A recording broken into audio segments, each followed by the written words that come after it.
Next question number 5 कहता है हमारे पास fifth term of the harmonic progression is 7 and 7 term is 5, then the 35th term is 35वीं term हमारे पास क्या होगी, 5वीं जो टर्म है एचपी की हमारे पास यहाँ ऋणात्मक श्रेणी की वो तो है 7 और 7वीं टर्म है 5, तो 35वीं एलिमेंट क्या होगा। तो यहाँ से अगर देखें तो reciprocal of the term in HP are AP आएगा, मतलब रेसिप्रोकल उल्टा उसका हम व्युत्क्रम ले लेते हैं एचपी में, यहाँ से ऋणात्मक श्रेणी में तो जो अवयव होते हैं वो समांतर श्रेणी में आ जाएंगे। तो 5वां टर्म 7 था तो 1/7 हो जाएगा और 7वां टर्म 1/5 आ जाएगा।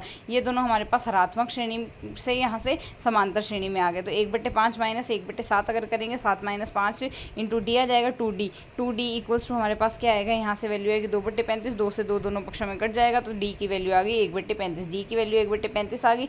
5वां अवयव क्या है, हम जानते हैं समांतर श्रेणी में nवां पद हमारे अगर हम लगा रहे हैं कोई सा भी nवां पद निकाल रहे हैं तो a1 + n - 1 इंटू डी आएगा, तो 5 a5 आएगा, यहाँ से a1 + 5 - 1 इंटू डी यानी 4d। तो d की वैल्यू रख दी हमने, a1 की वैल्यू रख दी है, यहाँ से a5 की वैल्यू रख दी, तो a1 की वैल्यू पक्षांतरण से हमने निकाल ली है। a1 की वैल्यू आएगी यहाँ से 1/35, 1/35 हम इसमें सब्सटीट्यूट कर देंगे। 35वां पद अगर निकालते हैं समांतर श्रेणी का आ जाएगा, यहाँ से 1/35 गुणा 34 - 1 35 - 1 इंटू डी यानी 34/35। सॉल्व करेंगे 35/35 यानी 1 आ गया। तो यहाँ से समांतर श्रेणी में 35वां पद 1 आया है, तो ऋणात्मक श्रेणी में 1/1 अर्थात 1 ही आएगा। तो यहाँ से 1 आने की वजह से हमारे पास इसके लिए कौन सा आंसर करेक्ट हो जाएगा, सेकंड ऑप्शन इसके लिए करेक्ट होगा।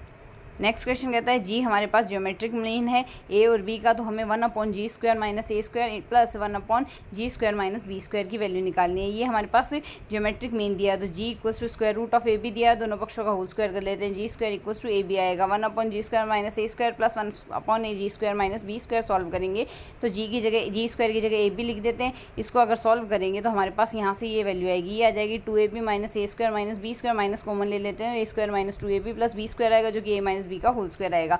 पहले पद में से हम a कॉमन लेंगे, दूसरे पद में से हम b कॉमन लेंगे और साथ ही एक माइनस और कॉमन ले ले तो b - a का होल स्क्वायर आ जाएगा।